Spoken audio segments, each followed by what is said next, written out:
지난 주말 일본 포털을 서칭하다가 순간 저희를 피식거리게 한 기사를 발견했습니다. 그냥 웃고 넘어갈까 하다가 은근 저희에게 부부의 세계에 대한 일본 반응을 문의해 오셨던 분들이 생각이나 간략하게 정리해 드리려고 합니다. 8월 23일 프라이데이 디지털의 기사이며 제목은 사랑의 불시착을 넘어 데이트를 기록한 부부의 세계가 일본에서는 미묘한 이유입니다. 요약해서 소개해 드리겠습니다. 일본에서 인기를 끈 드라마 사랑의 불시착과 이태원 클라스는 한국에서 이미 지나간 콘텐츠이다. 그도 그럴 것이 한국에선 새 드라마가 계속 방영되고 있고 언제까지나 사랑의 불시착의 여운이 남아있을 수는 없는 것이다. 이 드라마들의 종영 후 새롭게 화제가 되어 역대 케이블 드라마의 시청률 기록을 갈아치운 것은 다름이 아닌 부부의 세계이다. 그렇다면 한국의 시청자를 사로잡았으니 일본에서도 부부의 세계가 히트를 할 수 있을까? 그것은 미지수다. 그 이유는 한국에서는 스토리와 배우의 연기력이 중요하지만 일본에서는 잘생긴 배우가 있어야 하는 경향이 크기 때문이다. 도깨비의 공유나 사랑의 불시착의 현빈, 이태원 클라스의 박서준 정도의 매력 있는 배우가 나오지 않으면 일본에서는 힘들 것이다. 부부의 세계의 주연 배우인 김희애는 일본으로 치면 스즈키 큐카 정도가 되기 때문에 젊은 여배우가 아니며 상대 배우인 박해준 또한 일본에서의 지명도는 낮다. 또 하나의 이유는 테마가 불륜이기 때문이다. 현실 사회에서 불륜이 금기인 한국과 달리 일본은 연예인의 불륜이 끊이지 않을 정도로 신선미가 떨어진다. 불륜에 대한 면역이 너무 많은 일본인에게 있어서 이 테마는 별로 새로움을 느낄 수 없는 것이 아닐까. 그래도 참신한 스토리 전개나 템포의 빠르기는 역시 한국 드라마이다.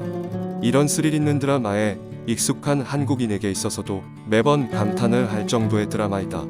결말도 영국 오리지널과 다르게 전개되고 있고 마지막까지도 시청자를 매혹시켰다. 재미를 추구한다면 보지 않으면 손해인 드라마임은 틀림없다.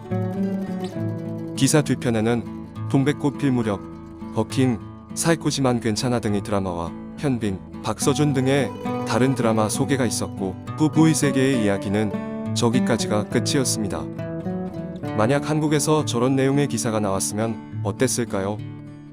일본에서 부부의 세계 같은 드라마가 통하지 않는 이유는 젊고 잘생긴 배우가 나오지 않았고 주제가 일본인에게는 식상한 불륜이기 때문이다라고 한국 칼럼니스트나 기자가 글을 쓴다면 아마 한국인들에게조차도 너무 일방적이고 대충 썼다고 욕을 먹을 것 같습니다.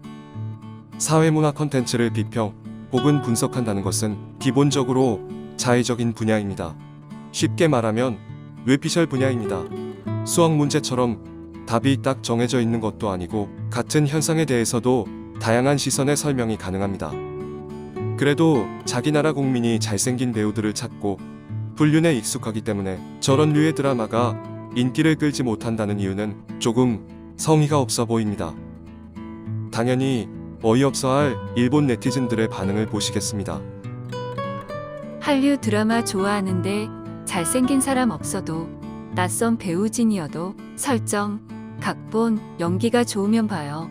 반대의 경우도 그렇고요. 일부러 해외 드라마에서 봐야 하는 세계관 같은 것도 있고 분석이 빗나갔다. 잘생겨서의 특친 게 아니라 각본에 재미가 있어야죠. 부부의 세계는 일본에서 불륜이 흔하기 때문에 유행하지 않은 것도 캐스팅이 수수해서 그런 것도 아닙니다. 막장 드라마 쪽이라서 별로였던 겁니다. 참고로 스카이캐슬은 재밌게 봤습니다. 제대로 드라마를 보고 낸 기사인가요? 최근의 붐에 대해 다른 사람으로부터 들은 정보를 연결하여 자신의 의견으로 쓰고 있는 느낌입니다. 일본 시청자도 꽃미남이라고 해서 감동하거나 하는 것이 아니라는 것은 일본에서 히트하는 드라마를 보고 있어도 분명합니다. 각본과 배우의 연기에서 다른 드라마를 누른 한자와 나오키가 좋은 예입니다. 이른바 꽃미남 배우들의 드라마가 실패한 경우도 적지 않습니다. 꽃미남 배우가 나온다고 해서 한국 드라마를 보는 건 아니에요. 각본이 재미있고 전개가 빠르잖아요. 배우는 연기도 잘하고요. 그래서 보는 거예요. 아무리 잘생겼어도 대본은 재미없고 연기는 서툴면 안 보게 되죠. 한국 드라마를 보고 빠져버리면 일본 드라마는 어지간해서는 실시간으로 보지 않아요. 나중에 봐도 머리에 들어오지도 않고요. 재미도 없고 설레지도 않습니다. 가끔은 재미있는 드라마도 있지만 말입니다. 취향은 사람마다 제각각이다. 부부의 세계가 제일 재미있었어. 그 다음은 사랑의 불시착이려나? 이태원 클라스는 중간까지만 봤어. 아무리 멋진 각본이라도 연기하는 배우와의 궁합에 따라 결과는 크게 달라지지. 잘생겼기 때문에 인기가 많다는 건 이치에 맞지 않아. 전반적으로 기자의 뇌피셜에 불만을 내는 목소리들입니다.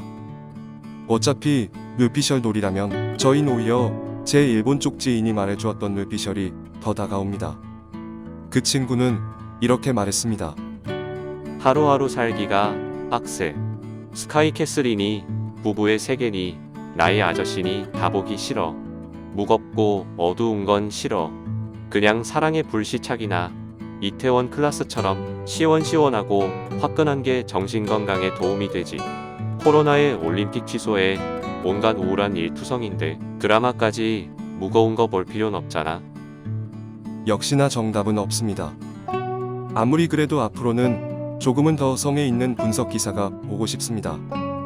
언제나 사실을 기반으로 저희만의 해석을 내놓는 컨텐츠를 만들겠습니다. 응원해주시는 모든 분들께 감사드리며 이상 타임앤 이슈였습니다.